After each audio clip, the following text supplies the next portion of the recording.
Renee Bays, Rakim John, Renee Bays, Rakim John, Renee Bays, Rakim John, Renee Bays, Rakim John, Renee Bays, Rakim John, Renee Bays, Rakim John, Renee. I saw things I imagined. I saw things I imagined. I saw things I imagined. Imagine. Okay. Hi. Sorry. Welcome to Podcast of Color, where four yeehaws of color come together to make sense. Oh, so now y'all are appropriating my culture? First of all, bitch. Did Solange appropriate your culture? I'm the yeehaw on this show, bitch. Anyway, so where four yeehaws of color come together to make sense of the world. I am Yeekeem. And And yee! Yeah, how are y'all? Yee! Have you seen that video of the little white girl? She's like, yee! Yeah. I am the original hee-haw huntress herself. As always, Baze. I am, as you beautiful people have kindly phrased, mixed Kagendahan. Mixed? Oh God, you're She's one of mixed, those. honey. Oh God. Oh my God. She no. said, I'm not Filipinx. I'm mixed, honey. I'm mixed X. I can't be tamed. Stop. I'm M-I capital I X-E-D-T. I contain multitudes. Yeah. Filipinx. I contain generations. I'm an experience. I mean, basically, I am. Oh. I'm from every continent in Asia. Oh, I'm dead. I need to go. I'm part of the diaspora, the larger narrative. So if you guys can the bottom diaspora? Yes! The bottom diaspora. I'm going to write that down because we always struggle for episode titles, so I'm just going to... Okay, yes. Bottom diaspora. That's trash. Okay. Yes. That should be the question of color. What part of the diaspora are you? The bottom. How are we qualifying this? I don't know. I need to think about this a little bit deeper. But there is a continuing effort to be versed, I think. So on whose part? Mine. Oh, I think. okay. Same. I think that should be the goal for most people if you're comfortable with it. I also just feel like everyone I'm meeting is versed. Like all of my, I've been making more and more queer friends, and all of them are just like, oh yeah, girl, I'm versed. Like I'm in a bottom mood now, or I'm in a top mood now. But I alternate, and I'm just like, wow, bitch, like I want to be that. I want to be Mystique. You know, Mystique. I want to be walk Mystique. up into the bedroom and you don't know what you're gonna get. Not Jennifer Lawrence's Mystique though. Whew, not that wig. Oh my God! I just saw the trailer. We don't recognize for that. her. We only know Rebecca Romaine. Did you guys see the trailer for Dark Phoenix? Yeah. So we're just gonna do the minutes of color. Wait, now. wait. We gotta say that for the minutes of color. Let me write that down. I'm so sorry. Yeah, let me do that. What's that shit called? Dark Phoenix? Yeah. Dark Phoenix. Okay. Dark so we're gonna do Phoenix. that for next. When you go to Roscoe's and order the dark. The question. The question of the color. Is so the question I was reading is how long would you last in a zombie apocalypse? But I wanted to put a little spin on that. For that ass. What would you do if you found out about a zombie apocalypse? Like, let's say you're where you're at right this second. Oh, I'm good. What's your first? What are you gonna do? What's it gonna be? 'Cause I can't pretend. Are we gonna be More than food? I don't know. Look, Rakim is the one that comes up with lyrics, not me. Oh, I thought you were gonna sing the actual song, so I was giving y'all a beat, but it's fine. No. I was gonna try to throw some lyrics in, but I'm not. I'm a slow writer. I gotta think of shit. I can't just be coming up with it on the fly. That's okay. Are you a slow writer? I am, bitch. Look, let me tell you, I am a slow writer, bitch. I've been working on this second draft since. Oh no, I meant to say writer with RIDER, but never mind. Oh, Ryder. It depends, you know. I'll be here all night, folks. It depends on what the moment calls for, you know. It depends on if I'm riding in bed or if I'm riding on the couch in a chair. You know, you got a little bit more control when you're when they're sitting on the couch. One ride, two ride, red ride, blue ride. Will you ride? I'll ride in a chair. I'll ride in the couch. I'll ride on your face. I'll ride on your mouth. I'll ride in the bus. I'll ride in the car. I'll ride on Earth. I'll ride on Mars. I'll ride to Beyonce. I'll ride to Ariana. I'll ride in the backyard. I'll ride. What is this? Is this spoken word? In the sauna. I'll ride in the. Is this spoken word? What is this? It's a poem. It's a slam poetry. You said you write slow, but I don't have that problem. Nigga, talk to me because I'll solve your mama. Yeah. Okay. Yeah, you know what? So I wish I was gonna try to call you a slam poet, but I don't know any of their names, so I can't do that. Oh, that's actually great because I hate slam poetry. Like, that's actually one of the worst. Like, I actually hate spoken word, but anyway.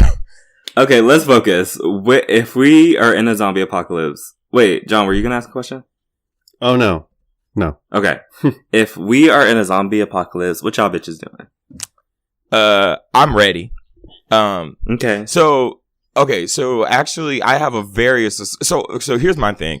If we were going to a zombie apocalypse, my first immediate thought would be to gather us... So... my first thought would be to go to a place where there's like a lot of like rough terrain. So like a slope with a hill or something like that. And somewhere that's probably like gated. So I would probably go to like a forest reserve or something like that. And then go somewhere in there. Because there's one, not a lot of people. Two, zombies are, if they're slow zombies, they probably can't walk uphill as much. And I actually have around 3 or 4 swords, so I'm okay. I actually think in zombie apocalypses, the thing that's best suited for you is either a baseball bat or a wooden sword. Because most zombies you need a hit to the head. If it's a gun, it's too loud. And if it's a sword, it'll dull. But if it's a blunt object like wood, it's not going to get caught in the zombie's skull. And if you're going uphill, all you have to do, in their slow, kick their heel and then shoot them in the head or hit them in the head. So that's why I would go there. For food, I would also go there because then I would start growing food as trying to go to the supermarket like they did in Bird Box. I would just eat my own food. I'd be vegetarian. I live a very like vegan, health-free lifestyle, you know, like, you know, if I needed to go do She's been thinking about if this. I needed to go do supply runs to get the Chick-fil-A Polynesian sauce, I'd risk it because, you know, like at that point, they're not homophobic anymore because they're all dead. So I could go grab the sauce. And in terms of like how many people I would take with me and stuff like that, maybe I would like cap my group at like 4. And also like, no sex ever, because if you get an STD, you're dead. So, yeah. So I would we would have to raid a sex store or something like that at some point. Like, free poppers, yeah. Raid a sex store. Okay. Yeah. Well, what are you gonna do? Like, you can't do any. Like, the internet's not gonna work anymore. So you need to have fun somehow. Like, interesting. You've really been thinking about this. And what about it? Yeah, mine isn't as elaborate as. Well, yeah. Do you want to live? Like, I mean, come with me if you want to live. And then I would probably die soon, and that's okay. You know what's really funny is like I probably get all that stuff, and like as I'm like going to the shelter, like I trip and just like break my neck and don't even turn into a zombie, and they're like, So I have enough bad luck to do that. But anyway, what would y'all do, John? You know, in like these types of games, there's always the like shield person versus the sword person. Rakeem, you sound like a sword. Okay, Pokemon. I'm more of like a shield. Like I would just like really build a strong defense. Like hide in a hideout and with like hopefully a lot of food stocked up. And what happens when it runs out though? Sorry. Okay, let me stop. Okay, keep going. I don't know. Luckily, I'd probably like run to a Costco because there's like everything in there. You die immediately, girl. Like immediately. I mean, like I said, I don't know. Populated store. Wait, why would he die immediately? Let me just run to Costco, the most populated store in a zombie apocalypse. I mean, zombies aren't going to be running to Costco, are they? sis, if one person gets been to Costco, that's it. Okay. Oh, y'all can't come with me. I was actually including y'all in the 4 people, but never mind. Well, bitch, how I'm gonna come with you? I live in New York. I don't know. I wanted to find you. Jesus Christ, Bishop. Oh, well, I appreciate that, but damn, that's not realistic. We gotta be realistic about this. I mean, me realistically, I'm probably gonna die within maybe a week or 2. So that's from fine. when You just told me 3 hours, but go off. Okay. Wait, are you done, John? Yeah, I'm done. Sorry. So my plan was, initially, so Mark has a friend that has a house like up in the boonies or whatever, and we were gonna go escape there, but obviously that's no longer an option. So I'm thinking, I don't know. I guess I would just go up there anyway, and just like, if they don't make it, I'll make it. Right? Or maybe, you know what? Maybe they'll let me in. Maybe they'll let me in. That's as far as my plan. That's your strategy. Hey guys, that's my strategy. No, I'm just joking. We're still good. So like, I would probably just hitch a ride with them and go up there with them, and then just hide out for however long it takes. What? What? I was not expecting this. I was expecting both of y'all to have like super elaborate plans. And bitch, ain't nobody doing all that. I just came up with this question like 5 minutes ago. I just saw this question 5 minutes ago. I thought everyone has thought of this. I guess not. I mean, I talked about doing just what I'm saying right now. Like, we plan to like get in a car. This friend lives in Brooklyn. She was gonna hop on the freeway, stop in Washington Heights, pick us up, and then head upstate till we get to that house. Stay in that house. It's on the lake. It's in like a very sparsely populated area. Stay there, you know, like they got a whole lake, so that means like fish and shit if we need that. You know, I don't know about weapons and all that. I will definitely be taking notes now. You know, I have definitely written down wooden weapons. So I'll keep that in mind for future reference. Fire is also very good. Oh, yeah. There you go. So, yeah, I think that would be good. I feel like New York would be like one of the worst places to be during the zombie apocalypse because there's so fucking many people here. I feel like some places won't even be affected. You're like, okay, no offense if we have listeners there, but like, I don't know, like Montana or like Utah or like, and then like they hear about the zombie apocalypse like after it's cured and they're like, what? Like, no, because you know what would happen is all the people from the cities would run to those towns and then infect them too. You know, that's tea, but that's tea actually. But it would happen later on. Have you seen? No, that's true. Have you seen World War Z? Yeah, the way those zombies run freaks me the fuck out. If it's those kind of zombies, then I don't have a plan. But if it's like regular zombies, then yeah.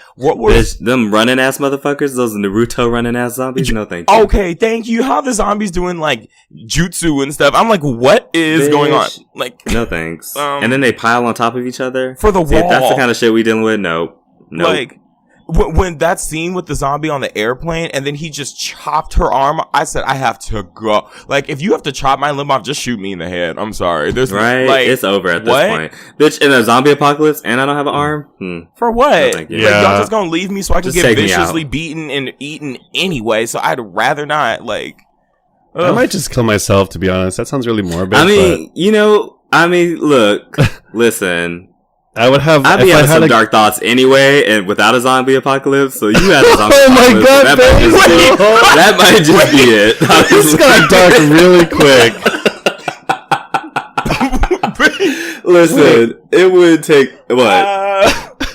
I'm not suicidal, but I'm just saying, it wouldn't take, look, you put a zombie apocalypse out there, I don't know that I would have the will to continue on. Honestly. Like, could I survive? Maybe, but would I want to? I don't know. Wow.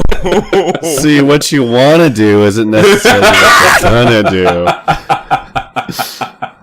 Wow. And, oh, God. That was a great question, actually. Now I'm kind of thinking about that, and it's just like, wow. Okay, ladies, we want to hear trash bags. We want to hear what y'all would do in a zombie apocalypse. So hit us up. Let us know. I also hopefully live longer than me and Baze. Exactly. I want to hear strategies because I was not expecting all of what Rakeem told us. So I want to hear strategies. I want to see what you gonna do. Tell us where you live and what you gonna do. How you gonna get out of there. Here's the thing: if y'all send us emails, we'll read them on the show and then we'll debate. That sounds fun. So honestly, send them in to podcastofcolor@gmail.com and we'll talk about it. And we'll talk about it on Twitter too at Trashofcolor because I'm actually curious to hear because I have to think about what I just heard from my friends now. Girl, you gonna be by yourself. By me. And Renee? Oh, bitch. Nah. You know Renee gonna be done. Rakeem is so sweet. He's like, I'll take 4 people. And I'm like, I'm gonna kill myself. Bitch, that's what I was thinking when I asked the question. I was like, I just didn't want to get too dark too fast, but I was like, I'm still shook. I barely want to be a part of this world now. I can't believe you said that. But it's facts, sis. It's facts. Okay, I'm just spitting facts. Okay. Yeah, so that's gonna wrap up the intro. We'll be back with the Minutes of Color.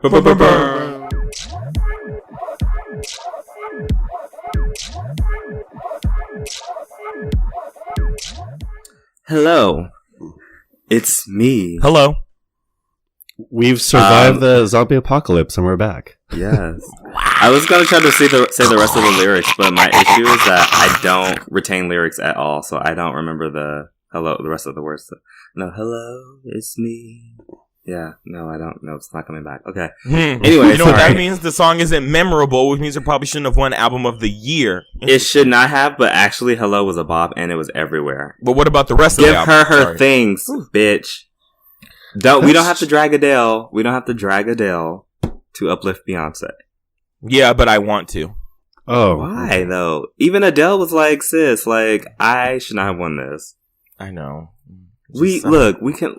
All things can be true. Adele did not deserve that award, but Adele is also still a bad bitch, and I love her, and I would hang out with her in a minute. I know. So what you were saying is, hi, Ricky Thompson, hi, Adele. I see what you did. I see. And I would like to see God, I see what you've done for others, and I would like you to do it for me. Who's Ricky Thompson? He's a comedian on Instagram and YouTube. He was on Amine's album. Oh. He was hanging out with Adele, and I was just like, I would like to be a part of that. You know who Ricky Thompson is? You've seen John. him. You just don't know that that's Ricky Thompson. Yeah, there's no way you haven't seen him. Like this is what Ricky Thompson sounds like. I just touched down this party. Oh, yes. Yeah, I see. I'm booked and I'm busy, and I see that you're still not. Ew, what's that? But anyway, success. That's Ricky. Wasn't he was in I forgot that guy's name. It's either Anime or Amine. Amine. I know. Amine? This bitch. Oh God! Just Let me just stop talking. I literally just said that. Oh, okay. I'm so sorry. Girl. I heard things I imagine. I heard things I imagine. Sorry. So what's going on in the world today? What's going on in this whole ass world that we are living in? Dark Phoenix, the trailer has been released. Personally, I'm not obviously a huge Marvel person, y'all know. That's not Marvel. Let's not do that. That's Marvel. That's Fox. Let's clarify. Okay, do X-Men. But my point is I don't really know too much about the Dark Phoenix. I've seen her obviously in X-Men 3. But that's about as far as I've seen. I don't personally have any interest in seeing this movie because I just don't. It just didn't grab me. I would definitely watch it on Netflix though. Yeah, I mean, it's funny you say that you don't know much about the Dark Phoenix because neither does Fox because I don't know what that was. It was. I felt like they heard all of the critique about Mystique from Jennifer Lawrence's Mystique, and so they put her in that bad wig on purpose. And I when like her face to me, like the blue pack of Kool-Aid where it's like, it's that blue. And then like when it's like the red Kool-Aid mascot on it, it has a really nice contrast to it. That's exactly what she looks like. Those little Kool-Aid, the blue Kool-Aid packet that you like shake. That's what I got. Like the 99-cent packet. And if that was the goal, then yes. Sophie Turner is sickening. She's beautiful. I mean, I wish I could look like that, but like, I mean, wow. Like, I have so much love for Sophie Turner. I just still don't care. No, me either. That's what I'm saying. Like, I'm separating her from the film because she's sickening. Get your checks, sis. The North remembers. But, Miss Sonsa. But yeah, other than that, I don't really have much to say because, like, I thought the movie was canceled, honestly, and I guess they're going on with it. So I don't know why they keep shoving it down our throats. Like, post Infinity War, like, we're gonna probably Bryan Singer, like, wasn't he involved in this too? Oh, I don't know. I mean, so that's even more reason not to. So I don't know for sure if he is. I know he was involved. I know he directed the first two, I believe. I don't know how involved he is in this project, but I remember there being controversy around him still being involved in the X-Men movies. So, yeah, I also just don't care about Alexandra Shipp, like the Storm. She showed her whole ass on Twitter a few weeks ago, last month. What did she do? She was like saying something about, I don't know, something about being mixed. I don't really know. I don't really care to go back there and look it up. But it was something about, I'm mixed and it's great and blah, blah, blah. And I was just like, okay, girl. It was something John, about shut up real quick. It was something about being special it was something about being like special because she had, let me just look it up. Let me go ahead and look it up. Because I don't want to misquote the girl. You said mixed and John said, oh no, let me stop. Zeno. John said, I have nothing else to say. Next question. See ya. See ya. Yeah. Yes. It was people dragging her for being light skinned and playing Storm, I guess. I mean, she'll. And people were asking for her to be replaced, and she said, "I won't ever badmouth a fellow actor. I won't ever actively try to take another hardworking actor's job. Y'all can keep trying to pin black women against each other, but it won't work on me, honey. Stay blessed." Black Twitter is so powerful. 1 second we're trying to rally and define why our lives matter. The next we're making each other feel like we're not worthy of one. I'll only spread and give love no matter what tone my skin falls under. Bless you up, y'all. I'm gonna go back to work. So basically, she got dragged. This Alexandra Shipp, she plays Storm in the new movie. She got dragged she got dragged for that, for comparing her situation to not having her life matter. That apology equates to literally her saying, y'all are really annoying to me and I'm going to go make my money now. Bye. Like, you know what it reminded me of? Oh, go ahead. I was going to say, like, I mean, here's the thing. Like, I mean, they're right in that, like, yes, there should be a black or like darker skin. That apology is kind of funny to me. Like, wait, it's not an apology though. That's why I'm laughing because it's like free. It's like what? It's not actually an apology. It's like y'all are bored. Bye. Like, and I'm like, yeah, that's not the issue. What it reminded me of though, like her response was, remember? I don't know if y'all remember, but a month or so ago, that porn actor Max Connor posted on Twitter about experiencing racism. And I think he was somewhere and he experienced like racism or something. And like all of black gay Twitter was just like, oh, interesting. And then they dragged him for doing the Wakanda. They dragged him for doing, because he did a Black Panther, not a Black Panther, an Avengers porn thing. And he like is fucking this Asian guy and he's like, Wakanda forever. No! Yes, it's so awkward. It's so awkward. And Black Twitter, like, dragged the fuck out of him. And then he said something like, this is why black people can't rise up, because we're always tearing each other down, or something like that. And it was just like, sis, like, Can I just do a really quick PSA? Can black people stop saying that when y'all do stupid things? Like, no, black people actually do uplift each other. They're just not uplifting the stupid stuff you're doing. There's a difference. Like, it's also just like, if that many black people, okay, My thing with the Max Connor thing, 90% of the guys that were in his like comments, like praising him for what he was saying, were white men or like other black porn performers who like been accused of being like snow queens who like operate in that world and kind of coon a little bit. And it was just interesting to me. And I'm just like, well, sis, you have to wonder. I would, if all the people that were like saying shit to me were black and all the people who were praising me were white, I would have questions. Oh, I But just they don't googled want who Max questions. Connor was.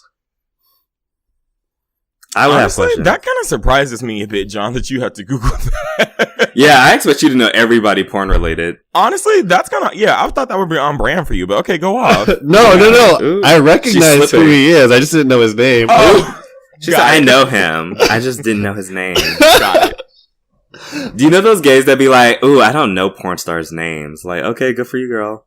But Congrats. you know what's really funny though? It's those same gays that always bring up those names in like random when they're just like okay, I've had it happen so many times when the same people that say that will like they'll say it like you'll say like, oh man, what is that person's name? And the first name they throw is the gay porn star, and I'm like, it's happened. I just don't watch that much. I don't watch porn porn like that. Like, okay, girl.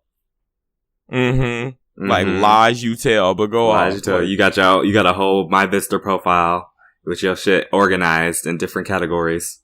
We don't do that anymore because honestly, it's really sad to see the progression of them from when we started the show to now, because what a mess. Like, wait, what? My Vista? yeah, it's not the same. It's not. It's very white. I like can't. It's hard to find like consistent like black videos, and I watch black videos, so I'm like, this is the content that you see that I'm watching. Why are you showing me this? Nothing wrong with whites. I can watch a white video from time to time, but like I want at least give me some variety. If you don't give me a lot of white, give me a lot of everything. Anyway, Dark Phoenix. That's what we were talking about. Dark Phoenix. Wow, that's how boring it was. We just we don't care. We just Like, stopped. let's get back to porn. Yeah, I mean, honestly, is there going to be a crossover, a porn parody, Dark Phoenix? That would probably be a lot more interesting than the actual movie itself. I'm trying to think of like a good porn name for that, but I can't think of one right now. Like Dark Phoenix, I mean, Dark Phoenix with 3 X's. or a Dark Phoenix. okay, and nope. Okay, and let me write this down in the Dark Phoenix. It's a non-binary Because person. It's a non-binary Dark Phoenix. It's a non-binary penis. Wait, can you imagine just like Jean Grey? You know, Jean Grey's like on the floor. She's just like, after like running like 2 laps, she's like tired on the floor and passes out like normal. And then she's like, I can't control it. And then like the spirit of just like this like really dark dick just Penis. like takes A over BBC, a big her. black It's just cock. yes, it just takes over her. And then she's like, oh my God. Like, and then she starts to like, and then she starts to like go in and out of like changing between like herself and then like a black dick. And then she starts to like, and then you know how like the Phoenix can just make things like go out of existence instead of like shooting like laser beams. It's like, you know, it's like sperm, but like they're really powerful sperm. So like if it hits you, like, Wow. you automatically like either like die or like become pregnant or something, or and You like think about things really quick. honestly, it's sativa, but and like yes, I probably need to go to a doctor. I'm realizing to talk about that because I'm like I can't sit down. Whoa. but Help. She needs some milk. She did some no, like Loki. But anyway, low-key Avengers. Anyway, Avengers 5 Loki. I think we're getting off track here. Yeah. So That's how boring Dark Phoenix is. Like literally everything is more interesting. speaking of Amine, reel it in. Did it? No? Okay, nobody got Yeah, it. yeah. I see the segue. I see it. Yes, there we go. So we can now talk about talk about Solange's new album and visuals. Thoughts, opinions, ladies? Did we all see it? I didn't see I've seen like clips. I haven't seen the actual thing, but I I only was seen living the video that, for Bins. that Rapunzel look she was giving us. She was like, "Oh, Nikki, you doing the floor length? Well, guess what, bitch? Sweeping it. Ooh. Ooh." What is that alarm for? Is the Dark Phoenix ready? is to get ready to post on Instagram. Ooh. Alarms for that. Well, when we record, I usually post at 9:00 in the morning, and when we're recording, I forget, so I set an alarm. That is is this a discourse? Like, what is our strategies for social media strategy? Yeah. Oh my god, that's a job. Can you add that to your profile? I'm like, that's not a discourse. That's a packet that I'll talk to you and sell you for $50.99. I'm kidding. Yeah, I saw the video for Bins.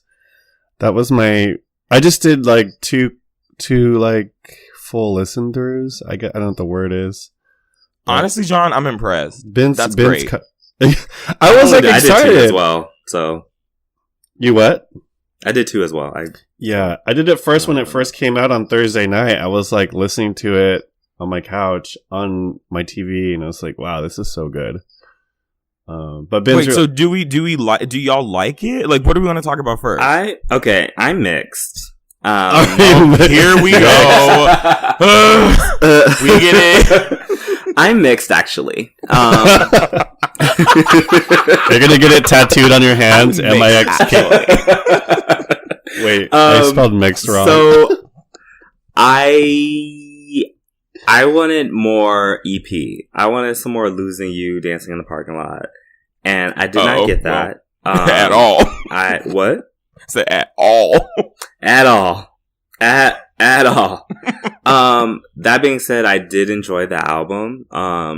But I know that it's not gonna be something like, I'm definitely not gonna be like, ooh, I need something upbeat. I'm gonna listen to this, or like, I need something that's gonna like get me up and out, or something like. This is gonna be something like, I'm sitting at home and I'm writing, or like I'm like in a coffee shop and like have my headphones in and I'm writing, or I'm like cleaning the house on a Sunday or something like. That's what I'm gonna be listening to the album for. I enjoyed it, but it wasn't like it's not something that I would just like mindlessly listen to like at the same time, even though that makes sense. Even though I would be doing other things, it's just not something I would just like, oh, I need to listen to this, you know? That's how I felt about it. Okay. I enjoyed it, but I wasn't like, oh my god, you know? John? I think it's very summer. I'm getting summer vibes from it. I like the Bins video. It's real simple. I mean, she saved a lot of money. What? Wait. It was really. She saved a lot of money. It looks like she was being very frugal with this video. No, but you know, the library is open. She was pitching them pennies. That wasn't shade or anything. I just remember that was like really cute. That was just like mostly like, hey, here's me in front of the camera, just like in my living room, and then in my bathroom, and then like it was just very like, I don't know. Wait, I don't know. Never mind. See, this is why I don't want to talk anymore. No, go ahead, sis. Go ahead. Okay, I'm not even like, this is not even sativa. This is real laughing. John, and No, I'm not laughing at you. I'm laughing because what you said was funny. Yeah, it was funny what you said. It was shady. Oh. It was just shady, but it wasn't shady. She saved a lot of money.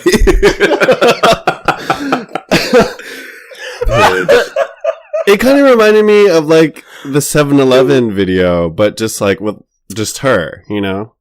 Oh man, it's like dancing in front of the camera, and I liked it. I think it's like the same teams, right? It looks like it's the same. It's completely. So Beyonce, you mean like the creative team? Yeah. Solange directed that herself. Like, Solange edited and directed the movie herself, and it was like shot with like her husband. I don't have the credits, but like, I think she has like that money behind her if she needs it, but she definitely. It's funny though. I love Solange. So like, I actually really loved it, but after like 4 listens, like the first.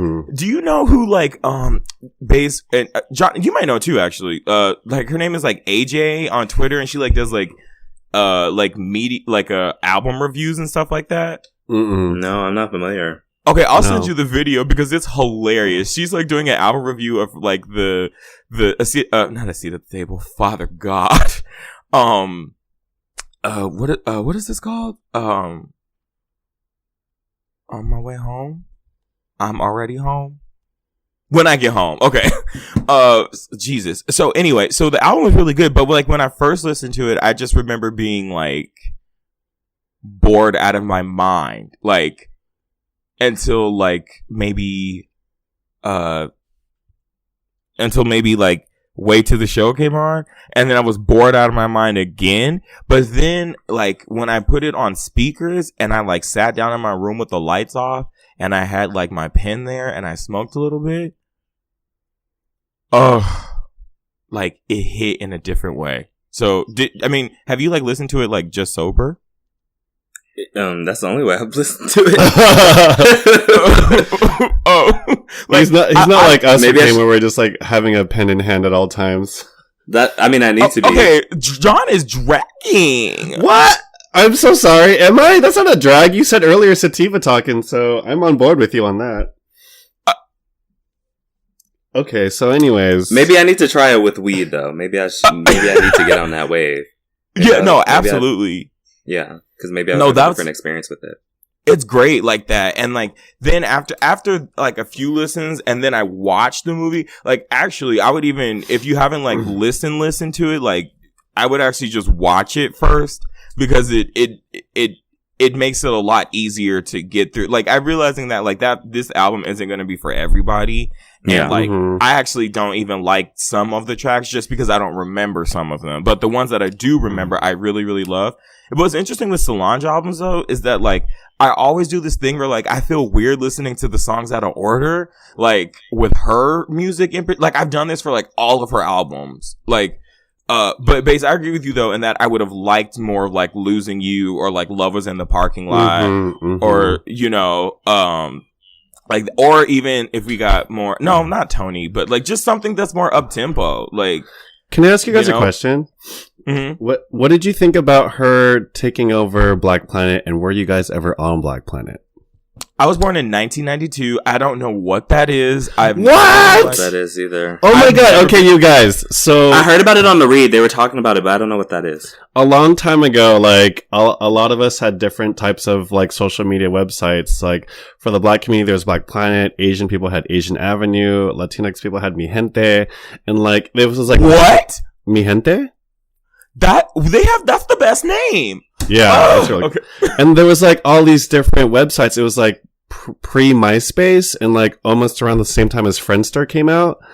And like it was just a really cool community like website to meet people. And like I think it was. Mm-hmm. I'm sure you did. What? I mean, yes, I was. When I was in Asian. What were you meeting them for? You said. So anyways, I think it was a really good way to meet people back then, and I think it's really cool of her to take over Black Planet.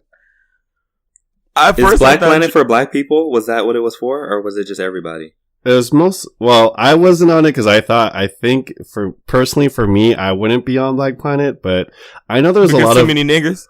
No. I just feel like I know there's like I was talking to this girl recently, and she said she's white, and she was like, I was on Black Planet, and I was like, why?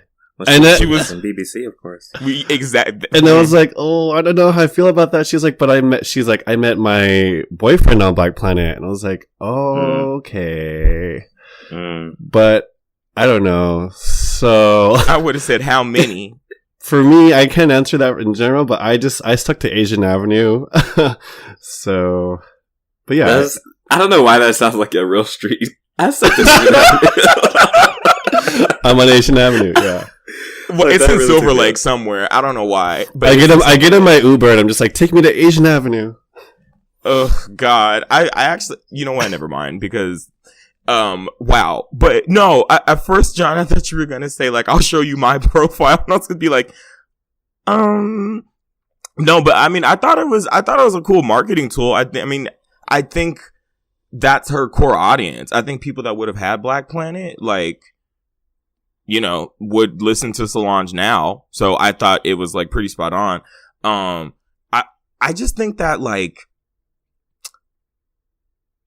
I just would like her to make her typefaces a little bit bigger, just because I struggle with, like, as someone who is visually impaired, which as I'm getting older scares me as an artist. Like, them small typefaces look gorgeous, but girl, they get hard to read. Yeah, I really can't. My eyes can't be running a marathon trying to read your track list, sis. It's beautiful, but maybe like on the next one, just scroll over and be like, this is just the songs. But, I thought it was great. I thought it was really cool how the album cover is like a darker version of A Seat at the Table's album cover. So it's like A Seat at the Table is for like the daytime when you like having like brunch, having like black brunch and you on Black Planet. And then, on my way, oh my God, I keep saying on my way home. When I get home is when, you getting ready for the club, or you getting back from the club and you have like your bottle of Moscato and like some charcuterie on the foyer. Oh wow, charcuterie. And charcuterie. We're painting a picture. You have some charcuterie. What is that? I've always heard people say that, and I just thought it was like nonsense, like some charcuterie. That's actually like my thing? It is. It's like my sister's. It's like a cheese plate. Like it's like cheese those plate. like hors d'oeuvre. It's like a cheese plate with like the, with like the little like ham and stuff and like the crackers that you be seeing at art galleries and stuff and like, little events and stuff. That's what that's called, a charcuterie plate. Okay. Look, I learned something new. A charcuterie tea plate. I'm a little surprised that you didn't know what charcuterie was, babes. You're the most bougie. Ooh, see, John, 3 for 3. Just snatch it. No, coming for all of us. I mean, John said Black History. No, I'm just saying. Let's be real. drag. Baze is the most well-traveled out of all of us. So, but that doesn't mean I know what charcuterie is, bitch. I mean, okay. You have been to the country where the word yeah, exactly. You've been to France and like, girl, and I was eating McDonald's, bitch. Woo. Anyways, McDonald's in France. McDonald's in France. Okay, wow. You better write a song. It's actually good. It's actually much better there. I refuse to eat McDonald's in this country. McDonald's. wow. McDonald's. Okay. I don't usually eat McDonald's, but when I like the one in France. I mean, Europe in general, they don't put the same shit in their food that we do. It's a real thing. Anyway, moving forward, if we were all we're done. Piece, okay. So there was some controversy around Netflix and Steven Spielberg, because Steven Spielberg feels that movies like Roma should not be eligible for an Academy Award.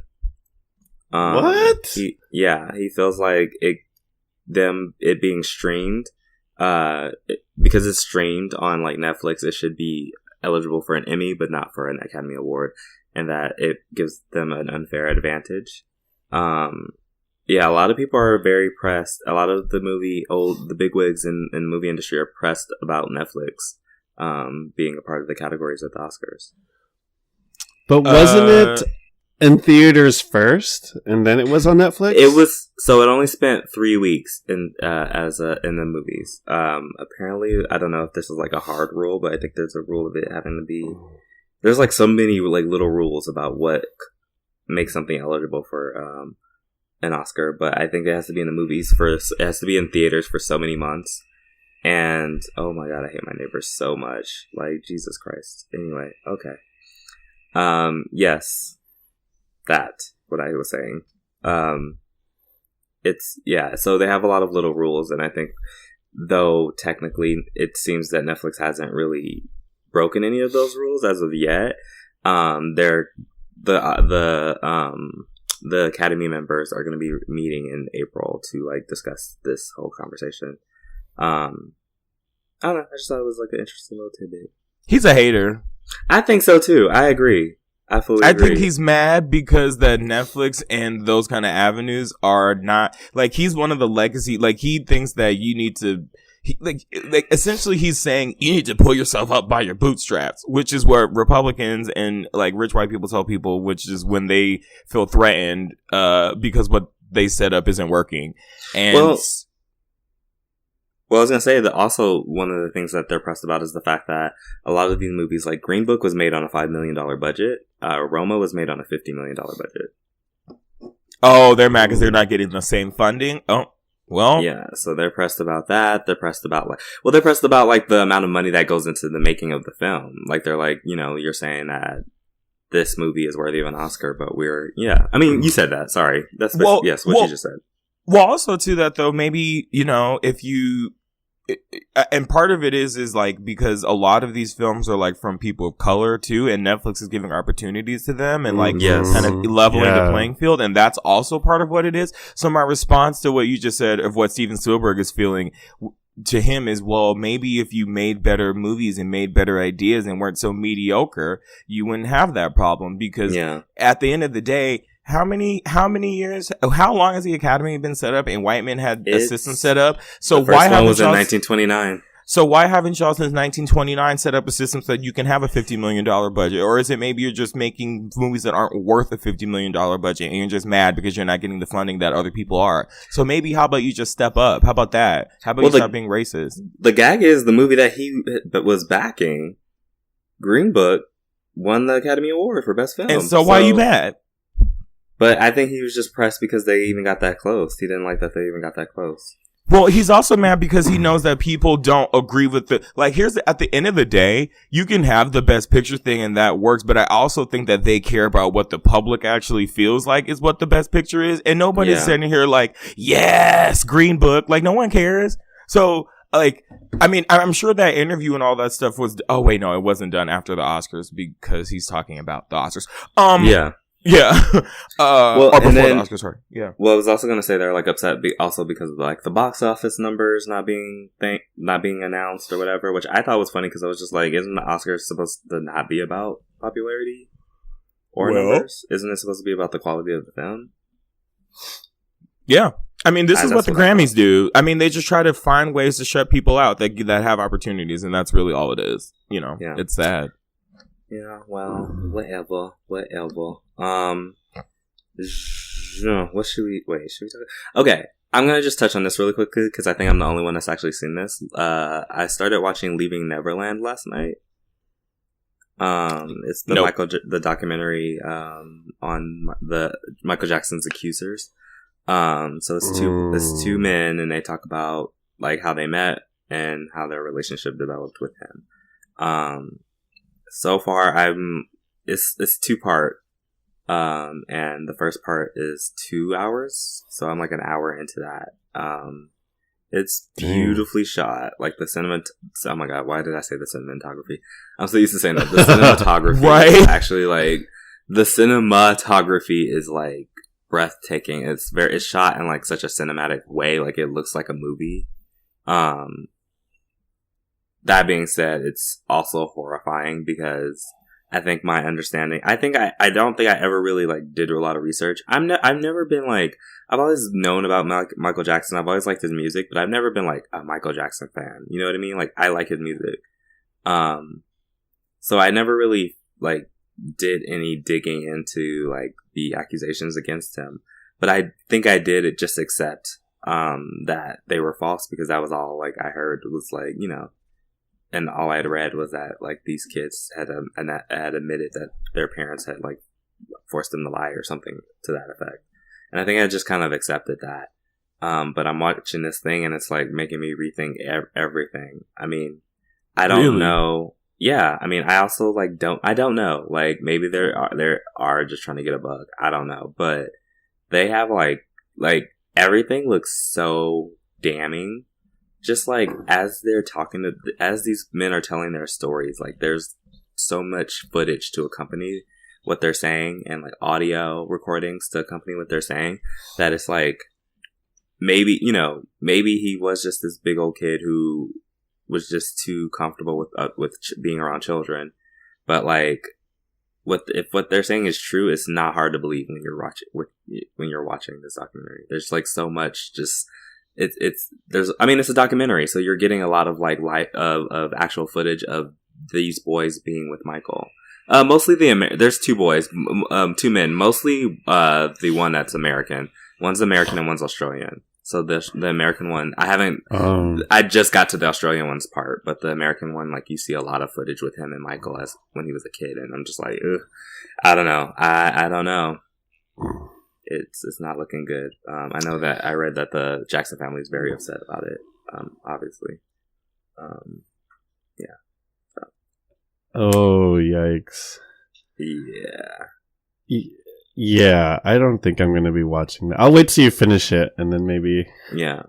Well, I like skipped all the other documentaries, so this is like the first one I'm watching. Like I skipped the R. Kelly one. I skipped the Fire Festival. There we go. I keep wanting to say Fire Island. Skip the Fire Festival one. Might as well be. So I mean, it's just yeah. So I don't know. It's just like I don't want to know. I don't want to know what we've.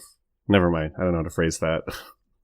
I know what you're trying to say, but I think that what's going to happen at the end of the day is like there are going to be people that have made things and like have made music and cultural impacts that are not good people. We don't know that yet. I haven't seen it, so I have to like look for myself.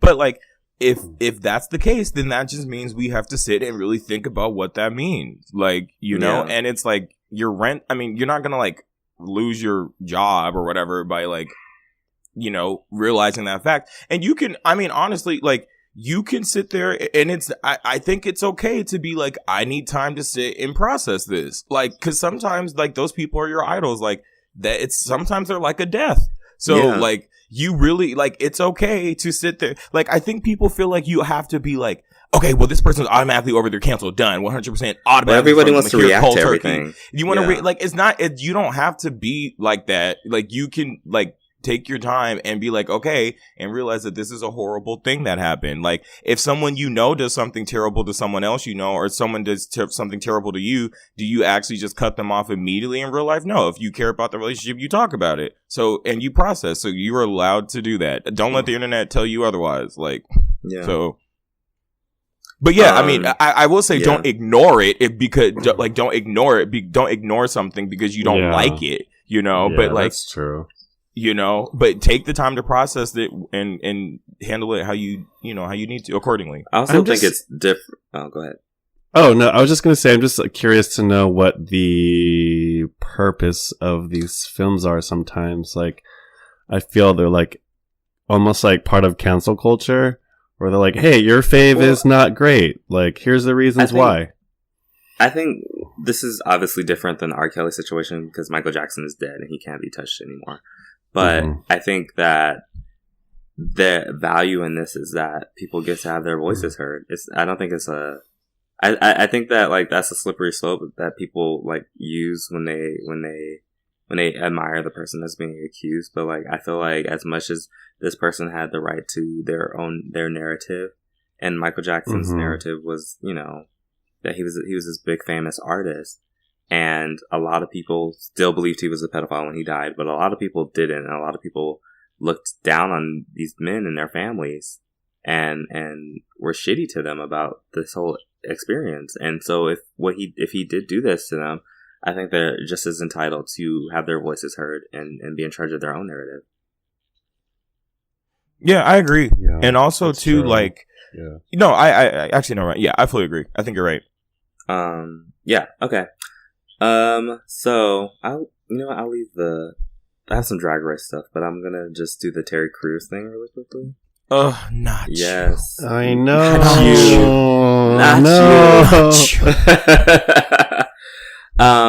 We were rooting for you. We were all rooting for you. So Derica Purnell wrote a piece for the New York Times called "Why Does Obama Scold Black Boys?" I haven't read it personally, so I can't speak. Oh my god, what that piece is actually about. I didn't actually hear about it until this whole like thing blew up. I would like to read. I would like to read it. I would like to read it. So Terry Crews tweeted, "How would she know? You can speak with us, just not for us. There's a big difference." He says, if a successful black man can't advise the black male youth of the next generation, who will? The street. That's who. He continues, yes. So just a repeat of what I just said. Another thing that bothers me is that this op-ed was written by a woman, capital, all caps, about how boys should be taught to grow into successful young men. How would she know? Men need to hold other men accountable, also in all caps. You can speak with us, just not for us. There's a big difference. So a lot of people, you know, in the community who are familiar with Derica's work have, like, spoke out and said that, she's a woman. She's raising 2 boys. She knows a lot about what it means to raise black men. And also she's well read. She's studied. She has a lot of credentials in this area. And so she knows what she's talking about. She's not just talking out of her ass, which, I mean, I would imagine so. If a black woman is getting published in the New York Times, I don't think she's just someone talking out of her ass. She probably is an expert in her field. That being said, he said, I've reiterated many times that same-sex couples, because a lot of people were like, he basically was essentially saying that, which we've all heard. I know you especially have heard this, Rakeem, and especially with black elders, is that a woman can't raise a man. Yeah. And he basically is falling along that lines. And he said, I've reiterated many times that same-sex couples and single parents can successfully raise a child. But I believe paternal and maternal love are like vitamins and minerals to humanity. No matter where you get that paternal and maternal love, my purpose is to give paternal love. So he's basically, in that, you're kind of saying that only a man and only a woman can come together and provide the necessary tools for a child to grow. And that's ugly because, one, a lot of children are raised by single parents. A lot of us were raised by single mothers. Some by choice, some not. And some so not by choice, exactly. But it happened. And black women have always been the backbone of the black community. Black women have always done what needs to be done to raise their children. A lot of people grow up just by being raised by their mothers, and that doesn't mean that they're lacking. And as for queer folks, what does that mean? You're saying 2 women can't raise a man. You're saying 2 men can't raise a woman. Especially you're playing that game. A lot of the niggas saying that were raised by single mothers. Exactly. What? You were raised by a single mother. What are you talking about? Even when you talk about a 2-parent home, I just think about my mom and my her sisters and her brothers, and they were all raised in a 2-parent home. Their mom was a stay-at-home mom, traditional 50s mother, housewife. Their dad was working probably more than 9 to 5 just to keep food on the table. But they did not have relationships with their father until pretty much until they were grown, because their primary care was through their mother. You know what I mean? Their dad just agree. popped in. So it's just even when you talk about 2-parent homes, who's giving the love, who's giving the nurturing? Absolutely. And to claim that you're lacking because you don't have that same nurturing from a man, what? What is that? First, that's just so ignorant. It's just, I'm actually shocked this came out of his mouth. I hate to be shocked. I am too. Wow. That's just such a slap in the face to so many people. And I'm sure you've heard some of this too, John. I mean, I don't know if that's something you've heard growing up about men not being able to raise, or women not being able to raise men. Mm-hmm. Yeah, no, it's a lot of it. I mean, my dad was out of the picture for a while, and so a lot of the critique from my uncles was that, oh, you're the way you are because your dad wasn't around. And it's what do you mean the way I am? Adjusted? I don't know. Right? I don't know. I actually feel when people say that, I'm kind of realizing that a lot of that's projection. When people say, it took me a really long, I really just realized this, because the only people that have told me stuff like that are the people that, that also have been through the same thing that I've been through and wish they had that. And what they're doing is they're projecting what they wanted and being mad, and they're taking it out on you. So it's I've had some, my cousin used to tell me that a lot, well, your mom can't raise a man or whatever, blah, blah, blah. And then I realized, he's saying that because he didn't have his dad raise him, and he's, mad. And he he wasn't in an environment where, and I'm not saying this is all of the cases, but I've noticed a pattern. And, then he realized, he's put in a situation where he's not able to talk about it, and he's taught that talking about your feelings is weak. And then you're taught that talking to anyone is weak, and then crying is weak, and then you don't do therapy because that's for white people. And then that's how it gets perpetuated. At least that's in the situations I've kind of heard it. And Terry Crews is just walking and towing that line, and it's really dangerous. And this is shocking. Like, wow. What a moment. That's most displeasing to me in my career. Honestly, it's like, damn, like, you know, genuinely, we were all rooting for you. Somebody was like, I just can't stand straight men anymore. They were like, every time I stand one, they do this. So, yeah. Like, that's facts, actually. Like, is there a straight man that you do like? I'm trying to think of one. Amine, but I still am not convinced that Amine is straight. I was going to say Miguel, but we know what that is, so. Wait, what is that? What? No, you said... do people believe Miguel's... Oh, is that still a thing? Do people actually believe that Miguel's straight? Oh, I think he's straight. I mean, he just married... I think he's straight. Oh, okay. I mean, I don't know if he's straight, but I think he's, like, at least bisexual. I think he's definitely attracted to his wife. Yeah, I don't know. I'm just... okay, you know when I said, like, earlier 5 minutes ago that, like, you're just projecting, like, what you want? Yeah. Yeah. Oh, the self-awareness. What I want to have is not necessarily what I will have. Gonna have. Yeah. But, you know, I would definitely love for Miguel to not be straight. But, you know, I definitely think... I could see him being sexually fluid. I could also just see him being, like, a straight guy who just... Like, I would love to see Miguel be sexually fluid in sexual fluids. I would like to enjoy his sexual fluids. I mean, wow, what a moment. A moment. Mm-hmm. But, you know, anyway, anywho. Sexual fluidity. So y'all know more about this than I do, but I did hear some whisperings about Monet Exchange this past week. Monet. I don't know, Monet. Sorry, Monet. Monet. Monet. Listen. Renee? Listen. Yeah. So tell us about that, guys. I don't know. Y'all know more about this than I do. So there's a tour called the Haters Roast that, I forgot the name of it. It's like two white. I think they're white. Actually, I don't know. Let me backtrack. It's called MMP Present Productions. And let's not get sued.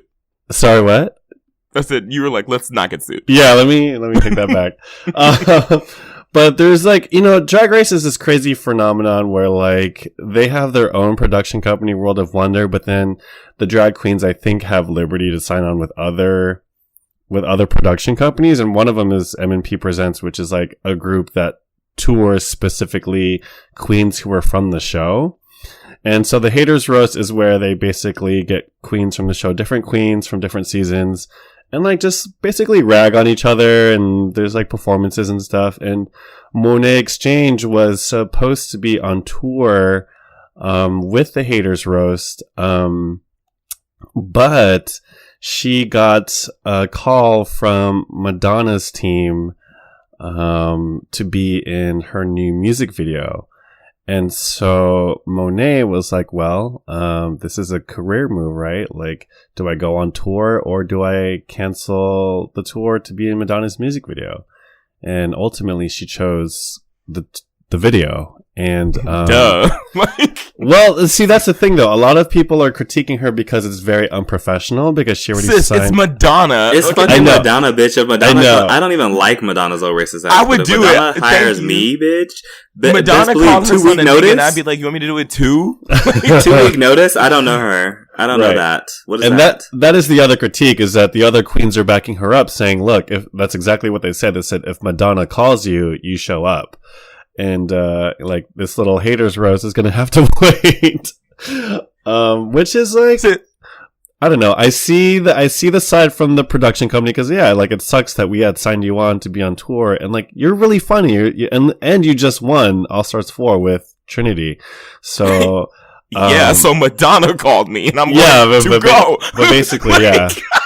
Like, facts. Like, what?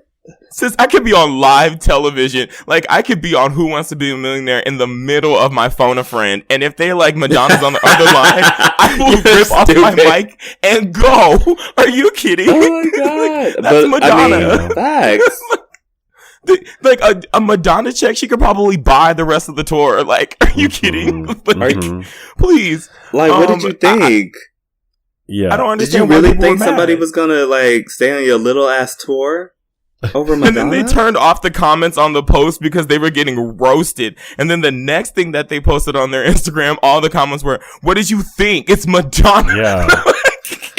And also, it's like it's this whole thing about the drag, being a drag queen in your career moves. Like, it's like it's pretty wild how you can go from starting from the bars and then being in the one of the most iconic performers' music videos, because a lot of people don't get that opportunity. Like, what you're going to do is go on tour with a bunch of other drag queens, which is like what you've been doing, but to get presented an opportunity that like not everybody gets. Like, I think you should be more understandable, especially if you want to if you say you support drag queens. Like, I don't know, like, it's great to see how Shangela was in A Star Is Born and like see queens in music videos, because you don't get to see that often. So I think if the opportunity comes around, you shouldn't, I don't know,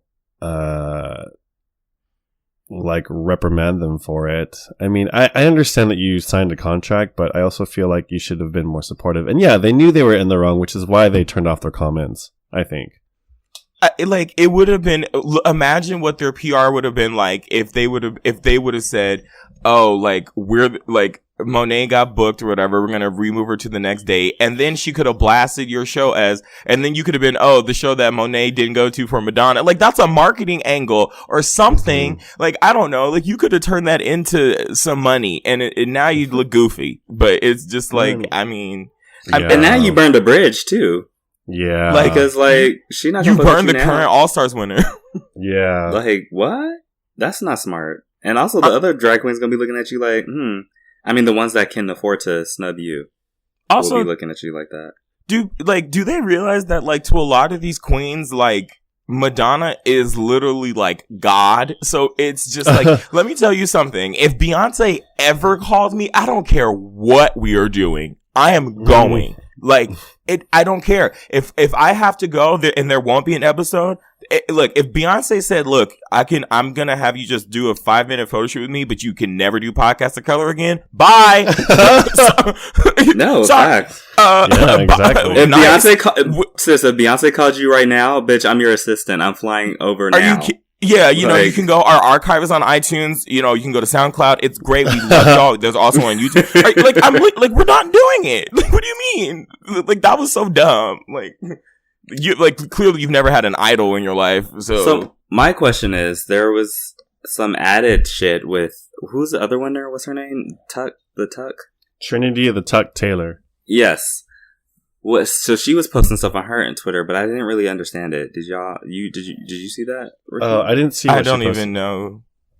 What did she say on her Twitter? She was like, people were like praising her for like standing up with other people. I don't know. Let me look it up right now, because let me see. Trinity. I thought you said you knew, Rakeem. No, I said I knew about the Monet thing. I knew about what happened with the Black Queen. I don't know anything about Trinity. Oh, I don't know. I guess she said something, but okay. Well, look, if we don't know, we don't know. Yeah, but it's Podcast of Color, so that's facts. That's facts, actually. Wait, what? So, like, wait, we don't care what Trinity says because of that, or what? I'm confused. No, that's my excuse for not knowing. I mean, listen, I saw it in passing. John was about to be like, don't make me have to defend white people on this show. No, Anyway. Sorry. Yeah, I want to, I don't know, she's pulling out of something. Maybe she's pulling out of the tour, too? I don't know. I'm just in solidarity. Okay, I stand. Oh, she's trying to get a Madonna check too. Is what that is. She was like, "Listen." She said, "Wait a minute." Oh man, if she could, I've watched. All she has to do now is call someone a nigga, and Madonna will hire her. Watch.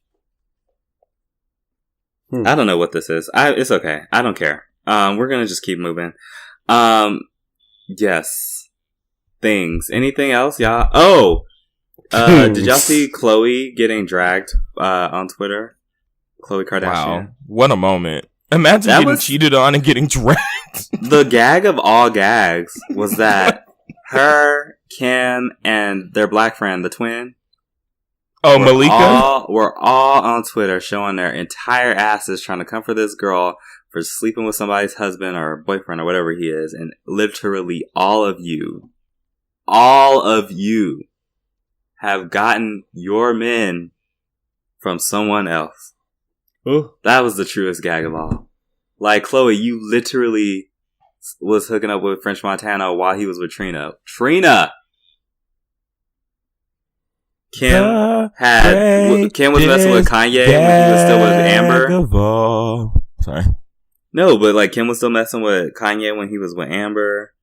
Malika, I was like reading stories. She was getting dragged because apparently she couldn't go to her boyfriend's funeral because his wife wouldn't let her. Like, wait, yeah, what? Yeah, she was getting dragged. All of them were getting dragged because they were all like trying to come out and say stuff about Jordan sleeping with somebody else's man and court. God, all these K's. Chloe claimed that she broke up their family. But in the interview that Jordan gave, she talked about it as if they were already broken up. So that's leading a lot of people to believe, like, sis, y'all was not even together when this whole shit went down. But also, you apparently, said she couldn't go to her boyfriend's funeral because his wife was there? Yeah. I'm gagged. And apparently she's done that twice. Not the funeral thing, but just, like, gotten with somebody's husband. Did you see that video of Malika when they were playing like some kind of game or with like Jenna marbles randomly, and they were just like, oh, like talk about what kind of privilege you have, and the first thing Malika says is, oh, we don't have to talk about that card, you can put it back if it's uncomfortable. And Jenna's like, no, I'm white, I have white privilege. And Malika's like, oh. Oh my god.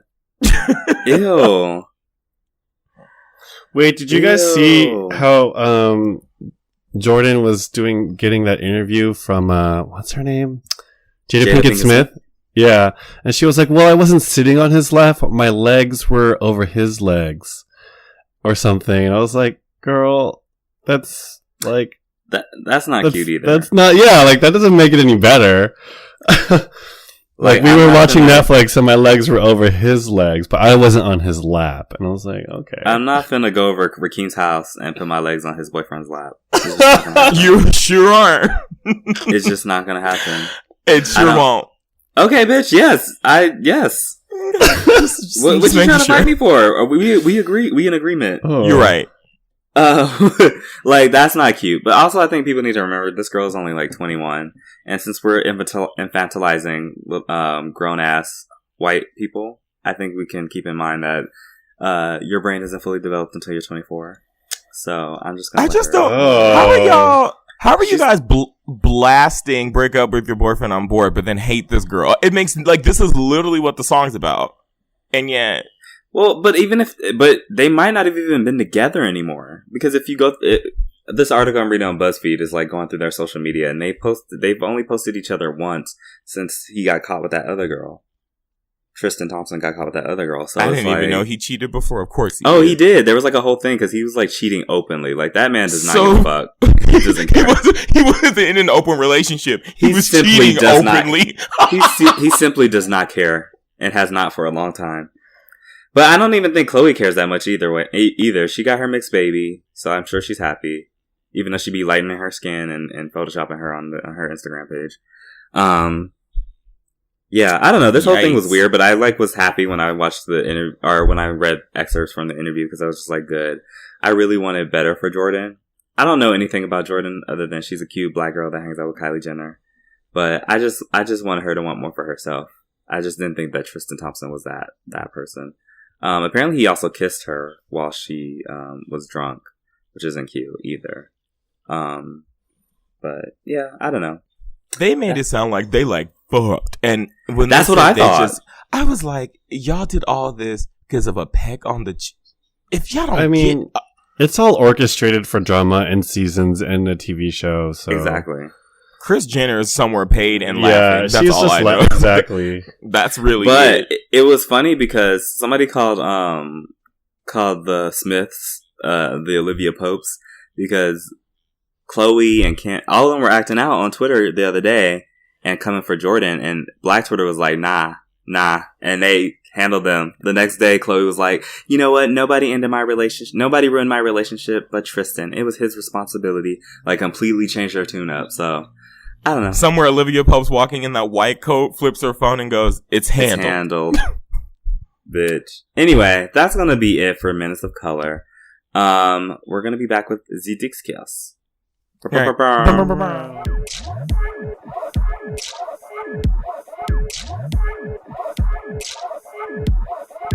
Just over here. No, okay. Oh. I was gonna try to do the Stitch Renee voice. Just over. No, I can't do it. I don't know how he does it. And that's over here okay. discoursing. We just over here discoursing. That's all we doing. We're over just here a little discourse. Discoursing. So yeah, John, you didn't get the chance to talk about your feelings on About the water. I felt very attacked. Did you feel attacked? I mean, a little attacked. I felt like, I don't know. I was listening to this on my way to work. And I was like, oh my God, are they talking about me? Because. Wait, can you remind me what our discourse last week was? It was about love don't cost a thing. It was about financial. Oh. Yeah. And I think for me personally, let me. I don't know. I'm going to try to be delicate about it because I don't want to get dragged, but dragging might happen. I think it's really important to have compatibility on all different levels. It's either emotional, like, musical, physical, whatever, all this stuff, like what your interests are. It's all of this is like, and then putting my hands together where you're like fingers like intertwine, like compatibility is, I'm making this gesture. And I think financial compatibility is one of them. And, I was, I forgot where I was reading up on some studies, but a lot of divorces and relationships end due to financial incompatibility because there's things that happen where someone in the relationship is either doing some spending, too much spending, or hiding their spending. Someone is not being honest about their income and things like that. And so there's a lot of layers to financial. And I think the question regarding is it like when it becomes too harsh, like I would never tell someone that I don't think that we're right financially or that you don't make enough money, or I would never say those words, but I will say that depending on where you are in your life is what is part of going to determine your income. And I think what Rakeem was saying on that, like if you're not working but you're like a full-time student, that's understandable. And yes, I agree. Like as long as you're bringing something to the table, I think how I interpreted that question is that if someone and I'm speaking on this from experience, and I'm going to quote Amanda Seales where she says I'm not an expert, but I'm experienced. And I feel like that. I'm not an expert when it comes to financial or relationships. Obviously, I'm single, but I think it is very important to have some sort of financial compatibility because I've been in a situation where I was the person who was more financially, and I'm air quoting, stable, and my partner at the time was unemployed. And so I was supporting this person for quite a bit when we were doing things, and it was fine, but it's other things that would bother me that I would come home and things weren't together, And I'm so I was at work for 12 hours and you were here, not doing anything, So I think that's part of it, where if you're not financially bringing something to the table, I would expect there to be something else that's, I don't know, being contributed, Mm-hmm. Because a lot of it will come out of frustration, and it gets kind of old. And I'm fortunate to be in a position where I can make that determination. And I understand I don't want to make anyone feel bad for because I really heard what Renee was saying was well, it makes me it's almost like this. I forgot what he said, competition or something, where I'm just going to school and I can't, there was a lot of things that he felt like he couldn't contribute. And I understand that, but then, you are in school, this is a temporary thing. I think as long as there's like a light at the end of the tunnel or some sort of agreement, then I don't know. That's how I feel. I think it's super important. Because logistically, I want to be real. Like romantically, I want to say that love is enough, but I'm also being a realist. In this economy? Yeah, exactly. In this economy, I want to be a realist and say like, hey man, there's rent to pay, insurance, and like, what if something happens? And like, do we have a savings and things like that? Like, these are real, like, this is my job. Like, I deal with this on the daily, like families that they argue all the time in front of me because they're like, well, we can't afford this hospital bill and your insurance is blah, blah, blah. And I'm just like, oh my God, this is awful. And like, unfortunately in the real world, like money is an issue. So, for me, I would never say, again, I would never say that I don't think you make enough money, but I will say like, hey, I think we're in different places and that's okay. And I'm not trying to be harsh about it. I'm just saying we're in different places in our life and maybe another time, but that's how I feel about it. Stop being a broke bitch. No, I would never say that. I mean, and I've been on the other end too. I've been on the other end where like, when I was younger and in a different spot financially, I was dating these guys and they would always pay for me. And like, I felt a certain way about it. And I guess it depends on how comfortable you are with the certain transactions as well. Like, I just didn't feel comfortable being paid for all the time. And I felt like there was I think Baze mentioned it too, like there's some sort of power imbalance. And I felt like I felt like I owed something to this person all the time. Like if I'm not paying for this stuff, I would have to contribute it either with sex or with like cleaning up the house and like those, whatever. And it felt imbalanced. And I don't think it's just a yes or no type of question. I don't think it's just like, well, you make more money, so that's it. And no, yeah. I think it's more layered than that. But it's funny because no, I just wanted to hear, because you said you were changing your mind a little about it too, Baze. Not changing my mind, because I still think like I don't want to be in a situation where I'm dependent on someone, or someone's like dependent on me. But I was talking to friends, and one of them is like has a lot more money than the other one, and also gets like sponsored and all kinds of stuff. And the other one is like a writer, so like they are definitely not making the same amount of money. But we were talking, and the one I was making more money was just like, like no couple makes the same amount of money. Like somebody's making more money than the other person. Maybe closer, right. Maybe farther away, but nobody's making the exact same amount of money. And he's like, literally everyone argues about money. He was like, everyone does. He was like, it's always an issue. It's uncomfortable. Nobody wants to talk about it. But, it's always going to be a thing no matter who you're with, no matter what the financial situation is. And he was like, part of it too is like, part of it is like, you really do have to question whether you love somebody enough to deal with that. And he's also like, one of the things we were talking about, he's like, I also don't know anybody who's like, he's like, I don't know any couples that pay this equal amount of rent. He's like, whoever pays the most, whoever gets paid the most tends to pay the most in rent. And so he was just like telling me all these things that like I think I didn't really think about as like, this is how like other couples deal with their financial issues, and how most other couples are not splitting everything down the middle, because most other couples don't have the same experiences and are coming at the relationship from the same exact place. And so he just was like pointing out all this stuff, and it was making me I was like, damn, like we could have used you on that week's episode, because that would have been a very interesting. I think the conversation would have been a little bit different, more different. But yeah, so it was just a really interesting take on that. I didn't think that deeply about that. I just was like, kind of like, I never want to do this, but yeah. All right, so this week's discourse. Yes.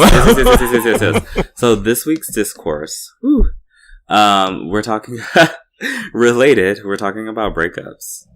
How do you deal with obviously none of them they're almost never easy.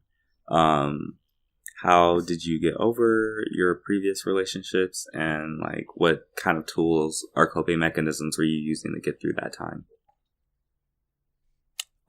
Can I go first? Because I feel like I'm going to be the quickest. Yeah. Okay. So I think, okay, so I've never been broken up with, but I've been like ghosted before. Like, but like the ending of a relationship. It doesn't have to be. I think that when a relationship ends, I think it affects everyone involved. I don't think it necessarily just affects the person who was broken up with. That's why I say I'm going to be quick, because if I'm the person that's left, I'm usually fine. Like by that point, I'm like ready to go. So it's like, I've actually been like, I know with my last ex, like he was like pissed because I know he was like, so you just are already just going to be on apps and stuff like the next week. And I was like, yeah, I'm okay. Like, you know, like, and seeing that. Oh, sorry. Go ahead. Oh, so you don't like that?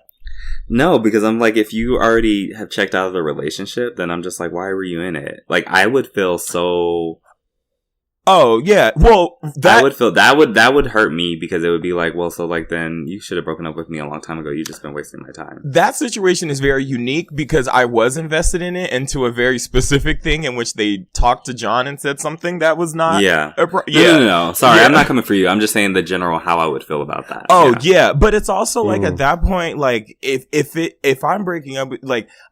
If I'm just like feeling apathetic or like I just don't want to be in the situation anymore, I'll just go. Like you know what I mean? Like even if when I'm starting to even have that thought, I just give it like a few days, and if I have it after a few days, then like I'll just do it, because it's like there's no point in like wasting that person's time or whatever. And like I feel bad because I've been like that, like, you know, a few people have told me that like, oh, I can move on like very, very fast, and like I don't know, like, but you know what it is? Probably in those times it just wasn't as like emotionally invested, because I will say the times that like I have been invested in things like ended, it's been like devastating. So so I guess for those, what I would do is the thing I kind of did was like, I'm like kind of like a workaholic, so I just make a lot of work about it. Like in 2016, like there was a lot of stuff going on, and like I did like a lot of like video work about it. Like I tried to like make a video to every song on Lemonade, and like couldn't do it because money. And like, but like I would do that to like work through what I was going through at the time. Or like I'm very like lucky that like because I know a lot of people, like, that's how, like, addictions start and stuff like that. And, like, I feel, like, very fortunate to, like, be able to, like, go into, like, work with that. But also what I do, like, little small things is, like, I immediately block them from, like, everything. Like, I'm not one of those people that keep the text threads, or if I do post you, I'm not one of those people that's too proud and gonna be embarrassed. Like, people break up. Like, I have to not see you, because if I see you, it makes it like I'll either get angry again, or like the emotions are gonna go over. So it's like, wow. Yeah, I have to like, for me, you have to like, you die. Like, no, pretty much like you're dead, because it's like, otherwise I know how I am, and I know that like, if it's like 12 o'clock at night and I'm drunk, I know I'm going to be that bitch. So you have to die, and I have to be able to like, not be able to contact you if I'm in that 12 o'clock drunk mode. And I know the way to do that is to make it possible for me to not do that when I'm sober. And that's what I do. That's real. Yeah. Okay. Jean? How to get over a breakup. Just what, you're not writing a how-to book. Just like, what did what were some ways in which you coped, and how did you deal with it? Well, I mean, like most things, I feel like this is also layered, because it depends on what side of the breakup you're on, from my experience. And I've been on both sides. I've broken up with someone, I've been broken up with, I've been the Jay-Z, so I've been the Beyonce. That was petty. No, I mean, and I've talked about that, which is why I couldn't listen to Lemonade for so long, because it just really triggered my like fuck up. And so like, I don't know. I think it depends on how severe you have to like look at yourself and think what kind of like, you know yourself better than anyone, and how severe a breakup is to you. Because some people flat out just don't care. They're like, they just move on. They go right into the next relationship. And I mean, not to say that they don't care, but they get over things. Some people get over things very quickly. I'm not that person. All my breakups have severely affected me in a lot of ways. Like, and just to go from 0 to 100, like, I thought about killing myself a lot of these times because that's how breakups really affect me. I mean, I was like, one of my colleagues, like a nurse, had, compared this to like, this person is a part of your life for so long. They are a part of you. So when you break up with someone, it's almost like being amputated. Like, you lose a part of you. It's like a limb that it used to function with, and now it's gone the next day, completely gone. And it's not like a drug where you can wean off daily. It's just gone. You know what I mean? So you wake up one day and the person's not there. And so that like sort of mentality is how I took it. It severely affected me. And so I knew what I had to do. It took me a while. Like, I had to be with my friends, and I had to go to a therapist, and I had to put some more look at myself differently, put my self-worth and less invested into what people thought, like men specifically, what they thought about me. I was doing some research because I like science-based things, and there's been studies that show like, so a good way to get over a breakup is to just like not look at photos specifically, and that affects us a lot because of social media. Yeah. Like, we're always like either tagged or reblogged, or they'll come up on your search or whatever because you still have mutual friends. And like, if you got to block this person out, then you do what you got to do. And that's what I had to do. Like, it took me it was such a hard thing for me to unfollow and block my exes, but I didn't do it because I was mad or bitter. I did it because of my own sanity. Like, I remember one day I looked at my ex's profile, and then like, I don't know if you guys remember, but that same day is when I deleted my Instagram because I just spiraled. I like started crying. I was like, oh my God. Like, I started comparing myself, and then like they were dating somebody new, and I couldn't take it. And so I wasn't upset, but like I think that when I read that study, like, that's so true. That's so me, because like, the more you look at the profile, the more you look at these photos, your brain will automatically associate like the happy thoughts or whatever. And so if you're really trying to move on, you got to take these photos away. You got to like stop having these conversations. You got to distract yourself.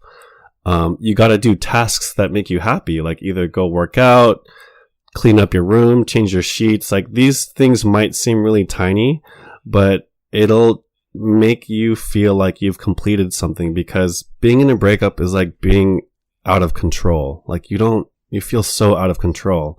So do things that make you feel like you're in control again. And those are the steps that I took. Like, I did cry out. I did cry. I was, telling you, Baze, recently, like, sometimes I just listen to really sad music and I want to like engulf myself. I just want to like feel sad for the moment, and I let it happen. But I only allow myself to do that for so long because, you got to keep moving. So I think some advice is that, like, for me, what worked for me is just let time go by. Like, that sounds really cliche, but it does get better with time. Like, in the moment where I was in those really dark places, I thought I couldn't keep going. But, I'm really glad I waited a couple, some time. I don't want to say how long, because I'm a little embarrassed how long it took me to get over things. But it says it and then tries to take it back.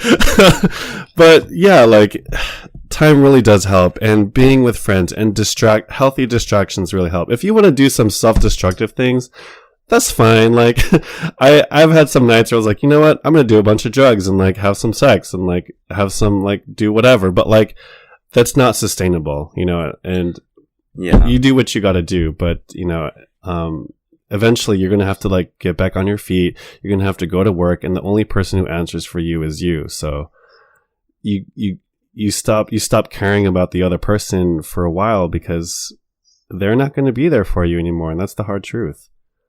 I'm sorry. I think I was rambling. No, not at all. You sound like you just love very hard, and that's very terrifying to me. But like, yeah, ugh, I can't. Like, ugh.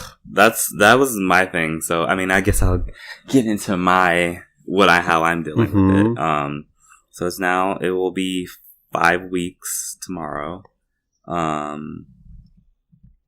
I was definitely in that place at first. I think I was like very much like that first week. I was just like, what is the point of me being alive? I was just like, what do I have to offer outside of, my relationship?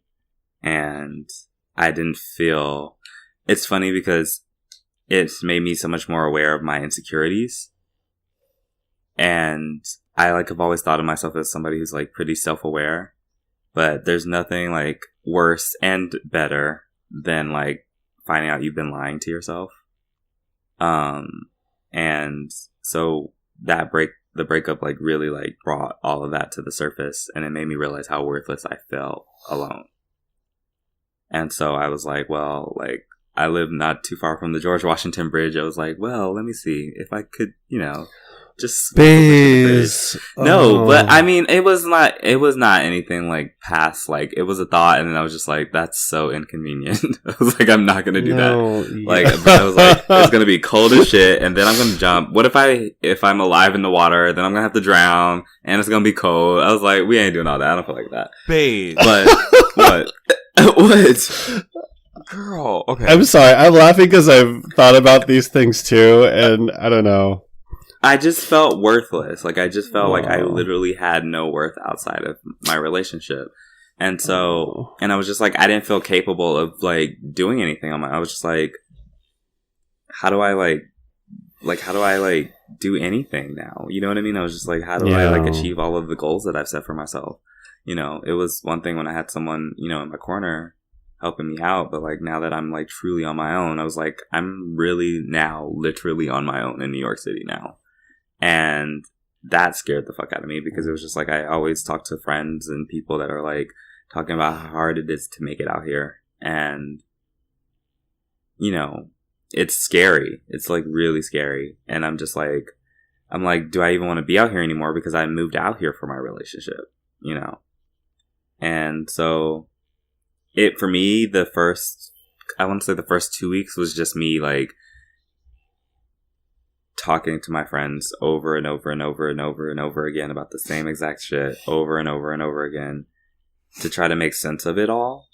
And that's why, like, I really think that, like, community is so important in the healing process in a breakup, because I don't know what I would have done if I didn't have, like, you guys to talk to, And so, like, I just was, like, I was, like, going through it.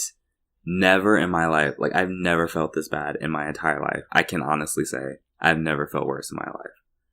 And so I just was trying to come back from that. Like, I was trying to see the light at the end of the tunnel, and everyone's like, it's so temporary. This is not forever. Like, all this positive shit. Like, you're gonna, one of the worst things I hated was everyone kept saying, like, you're gonna find somebody else, you're gonna date. And I'm just like, I don't want to ever do that again. And it's just interesting because, like, now over, like, the past couple weeks, I still don't want to date anytime soon, but, like, I can, like, conceive of the idea now. And it's just taken me a lot of talking. And one of the things my friend, who I won't say her name on the show, but she listens, she told me, she was like, you have to do things that build you up. You have to find your worth and stuff. So I've been, like, working on my, my book. I've not gotten this much done in a while. Mm-hmm. Like, I've, like, gotten so much work done on my book. I'm almost finished. Oh, that's great. With my second draft. Yeah. I also wrote, like, 3 detailed outlines for 3 other books. Like, I've just never been as productive as I've been these past few weeks. So I've kind of just thrown myself into that. And it does give me a sense of worth and a sense of, like, I'll be okay. I've been, like, editing my resume every other day, applying for jobs. I think that knowing that I'll be okay is like knowing, like, not thinking like, okay, I'll be okay someday, but like having that job, securing that new apartment, I think those are the steps that are going to really get me to the point where I feel like, okay, I'm going to be okay. Because I think a large part of why I was so depressed about the relationship ending was like, I obviously, like, missing the person, missing the relationship, missing having a person, having your person. Obviously, I'm like, that is all devastating, but I think, like, the fear of like not knowing if I was going to be able to handle like living out here on my own. So I think like as I make the steps, or I take the steps to get to that point, I think that's really going to help a lot. I'm like also like not great at like giving like advice on what you should do because I'm still like in it. I'm still fully in it. But yeah, I think like, I think you have some advice to give because you're living through it right now. Yeah, I guess I just would say like community. I think like finding, and even if you don't have friends, like, or you don't have a lot of friends, or you don't have like the friends that you feel like you can like have these conversations with, I think one of the things that I've been doing is like making new friends and forging new relationships, which has been really interesting and really rewarding because it's kept me busy. You know, I think that one of the things I want to be going forward is I retweeted this video of all the times people ask Rihanna about like her like a boyfriend or being interested in men, and how she's consistently just been like, I'm not looking for that. I don't care about that. That's like boring. Like, let's talk about something else. And that's the kind of energy that I want to have moving forward. I want to have my life filled with, you know, with friends and with like activities. I want to learn how to pole dance. My friend was saying like, you got to like start doing activities, do things that make you feel good about yourself. So just taking up things. So I like at some Come on, pole dance. You know, yeah. Fingers crossed I get this one job in particular, but if I get this job, I'm definitely flying out to LA next month, and I'm also going to start taking pole dancing classes. Yeah, I just yes. I definitely just want to like work on like building myself up so that I never want to be in a relationship where I feel like so much of my identity is dependent on another person. And so I want to reach that point of like being happy with myself and not needing a person to be near me, because relationships are great. Romance is great. I was reading this excellent thread by the Slumflower on Twitter, and she was basically talking about how like we really have to have our own standards, because if we don't, we'll settle. And romance is great, but like you need to find happiness and peace within yourself. Otherwise, you'll be settling for relationships that are not going to be great for you. Right. And that's something that I like need. That's something I want. That's the energy I want to keep, because I'm just like, I don't want to slip into a relationship that's not perfect for me just because it's convenient for me. That's tea. Yeah, that's real. Yeah, because I've met some people who like had, I don't know what the word is, I guess compromised their dreams for a person. And it shows. Like you can see you can see the bitterness, you know? Yeah. You can see the bitterness, like, oh, I could have done this, but then I met so and so, and I'm like, oh. But I don't even feel like, honestly, I don't feel like you should have to do that. You shouldn't, but people do it because they want romance that badly. You shouldn't have to do that. I feel like if you're like, I feel like your partner should understand that, and like that's partially like what dating's for. Like you can date for a while before you get into a relationship. Like and that stuff you can, and that's what that it kind of ties back into last week's discourse. Like, you know, when we're talking about financially and like what are you looking for, like these are things that you have to kind of consider for yourself. Like where are you at, what's your mindset? And then like dating is to find someone that has that mindset. Like the point of dating is to find someone that you do click with like that, so that it's effortless, you know what I mean? Like, and it's okay to like not find that like immediately, and like it takes work, and like anything, like just like with the talent, with the skill, with anything, relationships like take work, and they take time. And I think that just I think part of what I think so many people just like compare their relationship to other people when like they don't know anything about that other relationship. So it's like you like people only really know what they see on like social media and stuff, or what they hear, and like they don't know like what the inner, like you can, like someone could appear really happy and they could have all kind of problems you don't know about. So it's just like you really just kind of have to do what works for you. And like and you have, and I agree with you, Baze, like where you get to a point where if you have that for yourself, like I think like it just makes a lot of that a lot easier, because it's like, you know, like, and you have a better sense of like, okay, I know what I can give and I know like what I can't give. And then you're able to even like communicate that better too, because you're like, you know, I know myself, I know this isn't working, so therefore this. I also want to say that this is exactly why I'm really grateful I didn't become one of those people that like disappears from their friends when they get into a relationship. Because bitch, when that relationship ends, you're gonna find yourself by yourself, and it's not gonna be fun. Yeah. It's not gonna be fun. And I like, if I had become that person, and I felt myself becoming more like that last year, I really didn't work to like reach out to newer people. I had like, obviously I had my own friends and like I interacted with them and stuff, but like I talked about being disappointed that I didn't go out of my way to reach new people. And like now I'm just like, you know, I'm so thankful for the people that I did have already, because if I didn't have y'all, like, bitch, y'all would have found me in the river, honestly. No, babe. Oh, like if I didn't have people, but that's real. what I'm saying is I have that. community. You have people to talk to. You have people to get you through things, because at the end of the day, like, human beings are social creatures. We don't do anything on our own. Nobody got anywhere by themselves, no matter what anybody says. It's always with help.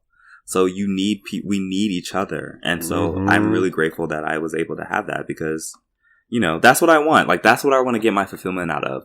Being happy in my relationship with myself, and being happy with my relationship and my friends around me. And then if something romantic comes along the way, it's not me like feeling like I need to make this work out, or I need this to be a thing. It's like, okay, like if this works out, great. If it doesn't, then you know what? I still have me and I still have my friends. Yeah. Period. Yeah. Period. That's beautiful. All right. Let me just see her. Yeah. What? Oh, I was gonna say, have you guys listened to Amanda Seales' podcast? It's called Small Doses. No, I have not. One of my friends, yeah, I don't know if I could say your name, but one of my friends introduced me to the show, and she had an episode about, it's called The Side Effects of a Breakup, and it's really good if you guys want to hear more about how a different perspective on it, but it's pretty much similar to what we're saying. And also, like, she said something interesting where it's in our human programming to want human interaction. Like, we were born connected to someone through an umbilical cord. Like, you think about that, and so when you're out, like, it is natural to like want to have a relationship with someone else too.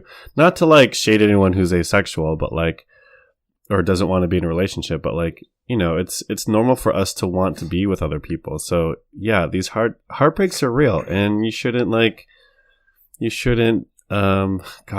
minimize your feelings regarding a breakup, because even science has showed, like, after a heartbreak can even cause like irregular heart rhythms and actually break your heart, you know, like physically. It's not just a phrase that we say lightly. Like, heartbreak is real.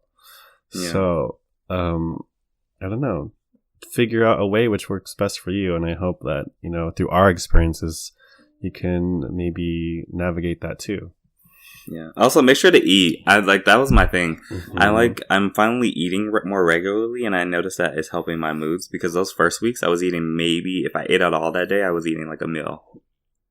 And for those first couple of weeks, and I was just going through my fridge right now, and a lot of my food is rotten now because I just been letting it sit for the past month.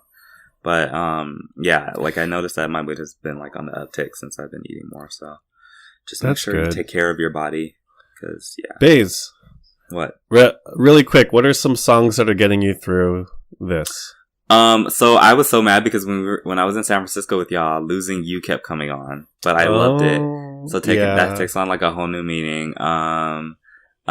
Hit Me Baby One More Time is actually like also giving me in my feelings. Like, bitch, when Britney said my loneliness is killing me, bitch, I didn't feel it first, but I feel it now.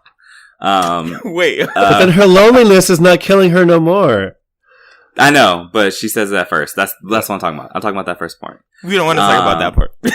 yeah, we're not talking about all that. You know, Cher's Do You Believe in Life After Love? Bitch, I was questioning it. I was like, really? Do I believe in life after love, ho?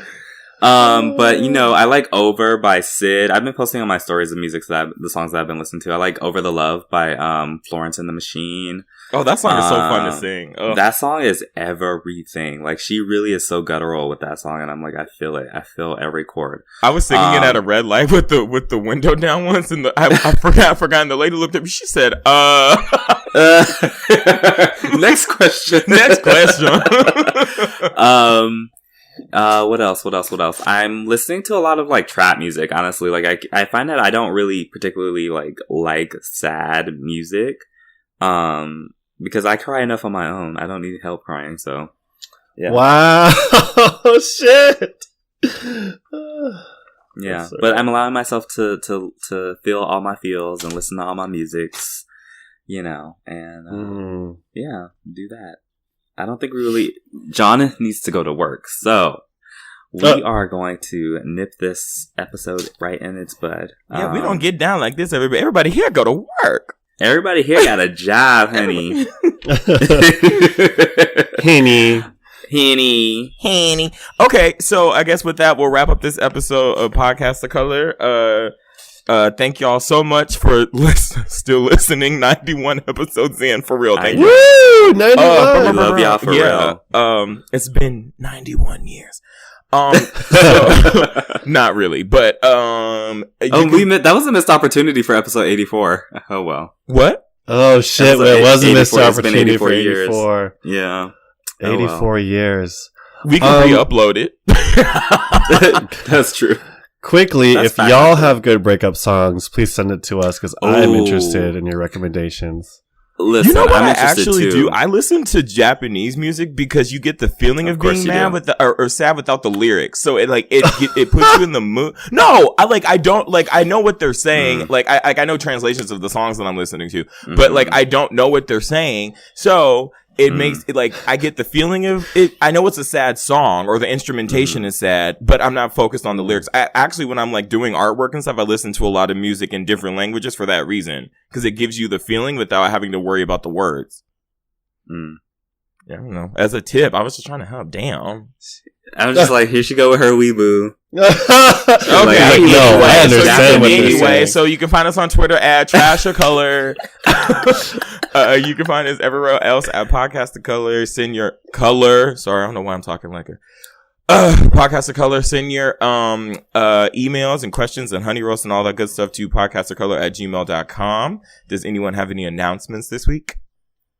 I'm single. I'm just kidding. I'm not ready to mingle.